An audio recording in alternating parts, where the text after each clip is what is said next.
Hello dear students, आप सभी का स्वागत है यूथ एकेडमी के इस यूट्यूब चैनल में, जिसमें आपने पिछले भाग में देखा प्रश्नावली 15.1 के प्रश्न संख्या 1 से 5। अब हम इस भाग में देखने जा रहे हैं प्रश्नावली 15.1 के ही प्रश्न संख्या 6 से 10 तक के लिए। प्रश्न संख्या 6 में दिया हुआ है, एक वृत्त की परिधि वर्ग के परिमाप के बराबर है एवं वर्ग का क्षेत्रफल 484 वर्ग मीटर है, तो वृत्त की क्षेत्रफल ज्ञात कीजिए। तो स्टार्ट करते हैं। दिया है वृत्त की परिधि बराबर है वर्ग के परिमाप के, और दिया हुआ है वर्ग का क्षेत्रफल बराबर 484 वर्ग मीटर। यहां से ज्ञात करना है हमको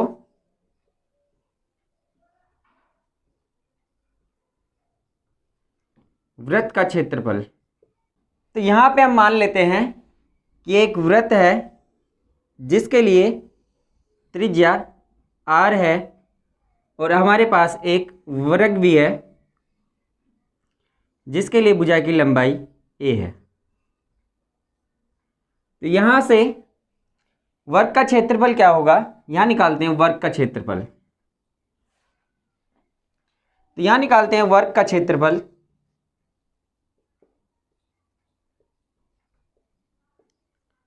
वर्ग का क्षेत्रफल बराबर होता है भुजा स्क्वायर, तो भुजा है a, तो a का स्क्वायर आ जाएगा, और क्षेत्रफल हमको दिया हुआ है 484, तो यहां से लिखते हैं 484 बराबर a स्क्वायर। तो a का मान जो आएगा वो आएगा वर्गमूल में 484। a का मान वर्गमूल में 484 आएगा, और जब हम 484 का वर्गमूल लेंगे तो 484 होता है 22 का स्क्वायर, तो a बराबर आ जाएगा 22। मतलब भुजा की लंबाई वर्ग के लिए आ गई है हमारे पास 22 मीटर। अब जैसा कि दिया हुआ है हमको, उससे निकालते हैं वृत्त की परिधि बराबर है वर्ग का परिमाप, और हम जानते हैं वृत्त की परिधि जिसके लिए त्रिज्या r है उसके लिए परिधि होती है 2 पाई r बराबर 2 पाई r बराबर होगा वर्ग के परिमाप के, तो वर्ग का परिमाप होता है 4 गुना भुजा, तो 4 गुना भुजा जो कि a है। तो 2 इंटू पाई, पाई का मान 22/7, r हमारे पास नहीं है तो r ही रहने देते हैं, 4 गुना a मतलब कि भुजा वर्ग के लिए, और वो a का मान अभी निकाला हमने 22 मीटर है, तो यहाँ लिख देते हैं 22। जब यहाँ पे हल करेंगे तो ये 22 से 22 कट जाएगा, और यहाँ से 2 से 4 जो है 2 बार कट जाएगा, तो यहाँ पे r का मान आएगा 7 गुना 2, r बराबर आ गया है 7 गुना 2 बराबर 14 मीटर। अब हम यहाँ से आसानी से निकाल सकते हैं वृत्त का क्षेत्रफल जो कि पूछा गया है, तो लिखते हैं वृत्त का क्षेत्रफल।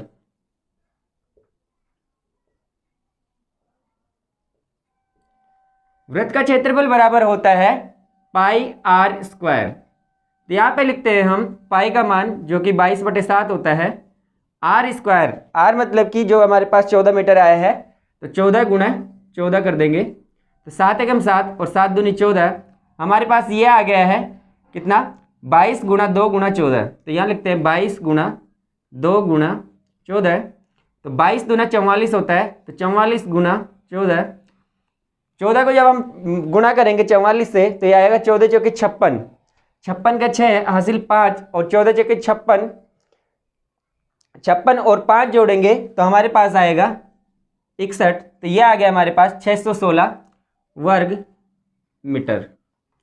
तो अतः वृत्त का क्षेत्रफल जो है यह है 616 वर्ग मीटर। तो स्टूडेंट्स, अब हमारे पास है प्रश्न संख्या 7। प्रश्न संख्या 7 में दिया हुआ है, एक वृत्ताकार खेत पर 24 रुपए प्रति मीटर की दर से बाड़ लगाने का व्यय 5280 रुपए है। इस क्षेत्र को 0.5 रुपीज प्रति वर्ग मीटर की दर से जुताई कराई जानी है, खेत की जुताई का व्यय ज्ञात कीजिए। तो स्टार्ट करते हैं सोल्व करना। दिया गया है बाड़ लगाने की दर, बराबर 24 रुपये प्रति मीटर। और दिया हुआ है बाड़ लगाने का कुल खर्चा,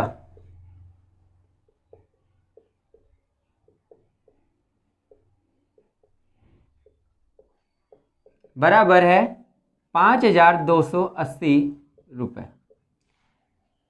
एक चीज और दी हुई है कि जुताई कराने की दर, जुताई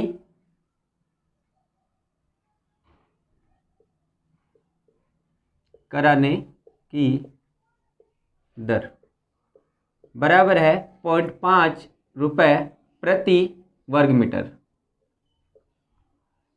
और ज्ञात क्या करना है, इसमें ज्ञात करना है जुताई कराने का कुल खर्चा कितना होगा। तो स्टार्ट करते हैं। और हम जानते हैं कि बाड़ जो करते हैं वो परिधि के बराबर बराबर में करनी होगी। तो परिधि की लंबाई ही बाड़ लगाने की कुल लंबाई होगी। तो यहाँ पे लिखते हैं, अगर बाड़ लगाने की कुल लंबाई जो कि परिधि की लंबाई है उसको दर से गुणा कर दे 24 जो है उससे, तो बाड़ लगाने का कुल खर्चा आ जाएगा। तो स्टार्ट करते हैं। बाड़ लगाने का कुल खर्चा बराबर होगा बाड़ की लंबाई गुणा बाड़ की दर। तो बाड़ लगाने का कुल खर्चा दिया हुआ है 5,280 रुपये, बराबर होना चाहिए बाड़ की लंबाई। जैसे बताया कि बाड़ जो लगानी है वृत्ताकार खेत के चारों तरफ, तो ये परिधि के बराबर होगी इसकी लंबाई। तो परिधि होती है 2πr, तो 2 गुणा पाई गुणा आर ही लिख दें अभी। और बाड़ लगाने की दर जो दी हुई है ये है 24 रुपये प्रति मीटर, तो 24 से गुणा कर देते हैं। अब यहाँ पे हल करते हैं और आर का मान निकालते हैं। तो ये आएगा 5,280 बराबर 2 गुणा पाई का मान 22/7 और आर को तो ऐसे ही रहने देते हैं और 24 यहाँ पे ऐसे। अब हम इनको सिंप्लीफाई करते हैं तो हमारे पास आएगा आर बराबर 7 गुणा होगा 5,280 के साथ और बटे में जाएगा 2, 22 और 24। तो 5,280 गुणा 7 बटे आएगा 2 गुणा 22 गुणा 24। तो यहाँ से इसको काटते हैं, 24 से काटते हैं, 24 से कम 24, यहाँ 24 दूना 48 बचेगा 4, 4 के आगे 8 आया तो फिर से 48 बन गया, 24 दूना 48 फिर से ये आ गया पूरा 220। 22 से काटेंगे 220 को तो ये 10 बार कट जाएगा और 2 से काटेंगे 10 को ये 5 बार कट जाएगा, यहाँ बचा 5 और 7। तो आर बराबर आ जाएगा 5 गुणा 7 बराबर 35 मीटर। तो वृत्ताकार खेत की त्रिज्या आ गई है 35 मीटर। अब निकाल लेते हैं खेत का कुल क्षेत्रफल। खेत का कुल क्षेत्रफल बराबर होगा, जैसे कि खेत वृत्ताकार है तो ये होगा पाई आर स्क्वायर के बराबर। तो पाई आर स्क्वायर यहाँ पे रखते हैं हम पाई का मान जो कि होता है 22/7 और आर स्क्वायर मतलब कि 35 गुणा 35। यहाँ काटते हैं इसको, 7 एकम 7 और 7 पंजे 35, ये आ गया 22, 5 और 35। यहाँ करते हैं इसको गुणा, तो 22 गुणा 5 गुणा 35, तो ये 22 पंजे 110 आएगा और 35 यहाँ है ही। अब इसको जब गुणा करेंगे तो ये हमारे पास आएगा, यहाँ लिख देते हैं, यह आएगा 0 ऐसे कैसे, 35 को जब गुणा करेंगे 1 से 35 एकम 35 हासिल 3, 35 एकम 35 और 3 38। तो ये आ गया 3,850 क्षेत्रफल है, तो यह आएगा मीटर स्क्वायर में। अब हम निकालते हैं जुताई कराने का कुल व्यय। जुताई कराने का कुल व्यय, जुताई कराने का कुल व्यय होगा जुताई की दर गुणा क्षेत्रफल। तो जुताई की दर गुणा क्षेत्रफल करेंगे तो हमारे पास आ जाएगा जुताई कराने का कुल व्यय। तो जुताई कराने की दर है 0.5 और इसको गुणा करेंगे क्षेत्रफल जो कि है 3,850 से, तो यह हमारे पास आ जाएगा 1,925 रुपये, जो कि इसका आंसर है। अब हमारे पास है प्रश्न संख्या 8, जिसमें दिया हुआ है एक वृत्ताकार घास के मैदान की त्रिज्या 35 मीटर है, इसके चारों ओर 7 मीटर चौड़ा मार्ग बना हुआ है, तो मार्ग का क्षेत्रफल ज्ञात कीजिए। तो यहां पे हम सोल्व करते हैं क्वेश्चन को। लिखते हैं दिया है वृत्ताकार मैदान की त्रिज्या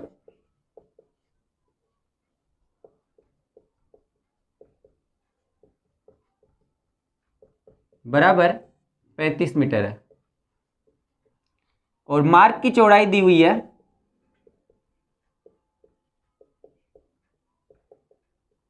7 मीटर और ज्ञात क्या करना है, मार्ग का क्षेत्रफल कितना होगा, ज्ञात करना है मार्ग का क्षेत्रफल।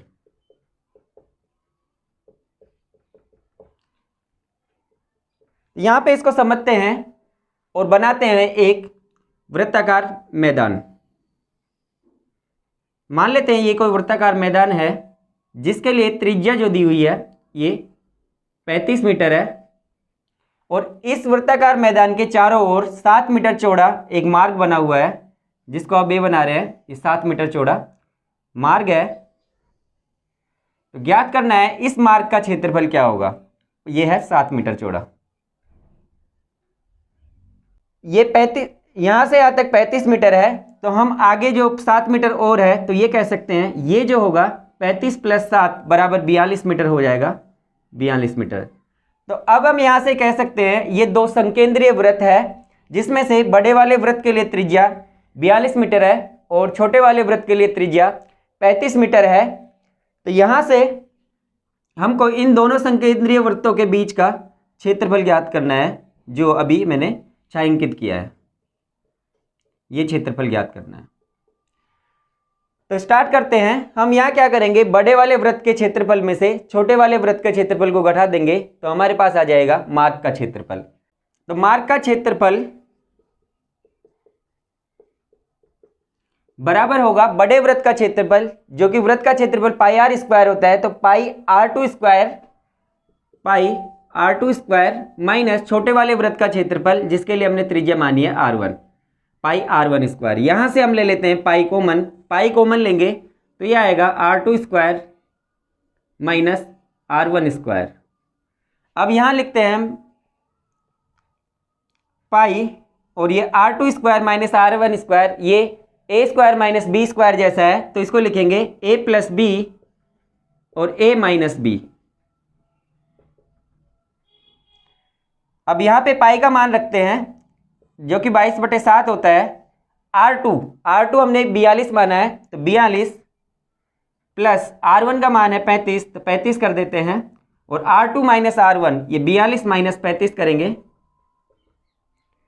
ये आ जाएगा हमारे पास 22/7, और जब 42 और 35 को जोड़ेंगे तो ये आएगा 77, और 42 में से 35 घटाएंगे तो ये आएगा 7, यहाँ पे 7 आ गया। यहाँ से इन दोनों काट देते हैं 7 से 7 को, तो यह आ गया हमारे पास 22 × 77।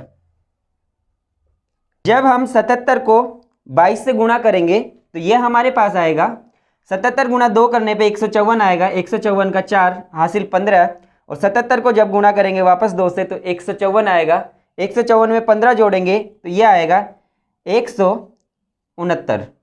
तो हमारे पास आंसर आ गया 1694 वर्ग मीटर। यह है क्षेत्रफल, तो लिखेंगे वर्ग मीटर में, वर्ग मीटर।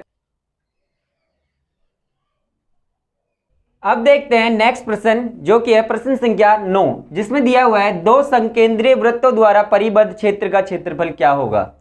तो हम इसको हल करते हैं, और इसमें हमको ऑप्शन भी दिए हुए हैं, जो कि दिए हुए हैं πr², फिर बी ऑप्शन में है पाई R + r, और गुणा में है R माइनस r, और सी ऑप्शन में दिया हुआ है पाई R² माइनस r, और डी में है इनमें से कोई नहीं। तो हम स्टार्ट करते हैं और मान लेते हैं हमारे पास दो संकेंद्रीय वृत्त है,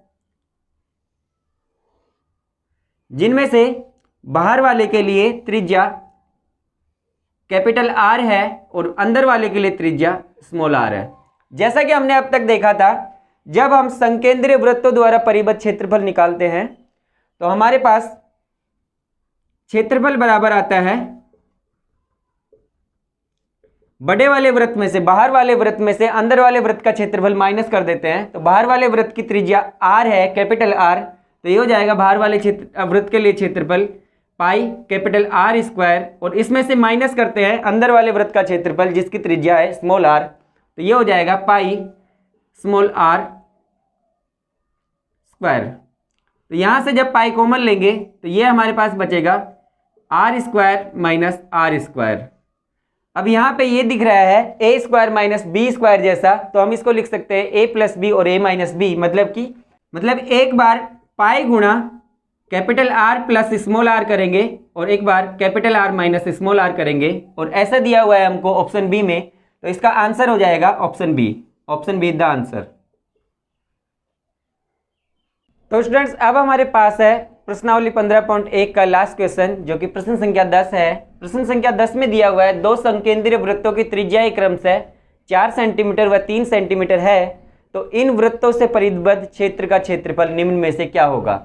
इसके ऑप्शन दिए हुए हैं 22 centimetre square, 12 centimetre square, 32 centimetre square और 18 सेंटीमीटर स्क्वायर। तो स्टार्ट करते हैं। जैसा कि संकेंद्रीय वृत्त दिए हुए हैं तो हम बनाते हैं संकेंद्रीय वृत्त।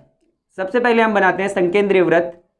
तो संकेंद्रीय वृत्त वो होते हैं जिनके लिए केंद्र एक ही होता है और त्रिज्याएं अलग अलग होती है, और जैसा कि दिया हुआ भी है कि त्रिज्याएं 4 सेंटीमीटर व 3 सेंटीमीटर है, तो हम यहाँ पे बाहर वाले वृत्त के लिए त्रिज्या मान लेते हैं ये 4 सेंटीमीटर है और अंदर वाले वृत्त के लिए त्रिज्या है 3 सेंटीमीटर। तो ये परिबद्ध क्षेत्रफल जो होगा इसकी बात कर रहे हैं, ये है परिबद्ध क्षेत्रफल जो दोनों के बीच में आ रहा है ये। तो लिखते हैं संकेंद्रीय वृत्तों से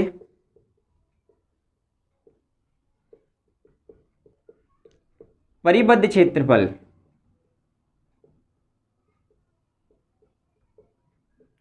ये होता है हम बाहर वाले वृत्त में से अंदर वाले वृत्त का क्षेत्रफल माइनस करते हैं। तो बाहर वाले वृत्त के लिए एरिया है पाई r स्क्वायर, जो कि इसके लिए त्रिज्या है 4 सेंटीमीटर है, तो यहां करते हैं 4 का स्क्वायर, माइनस अंदर वाले वृत्त का क्षेत्रफल होगा पाई r स्क्वायर और इसकी त्रिज्या है 3 सेंटीमीटर स्क्वायर, तो 3 का स्क्वायर हो जाएगा। तो यहाँ पे पाई रहने देते हैं, ऐसे कैसे, तो ये आएगा पाई कॉमन लेने पे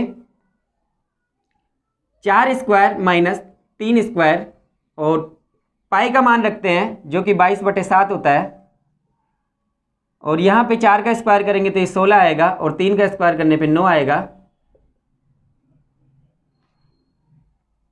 तो 22/7 ऐसे कैसे, 16 में से जब 9 घटाएंगे तो ये बचेगा 7, तो 7 से 7 कट जाएगा, यह आएगा हमारे पास 22। तो ये 22 सेंटीमीटर स्क्वायर आ गया दोनों वृत्तों से परिबद्ध क्षेत्र का क्षेत्रफल।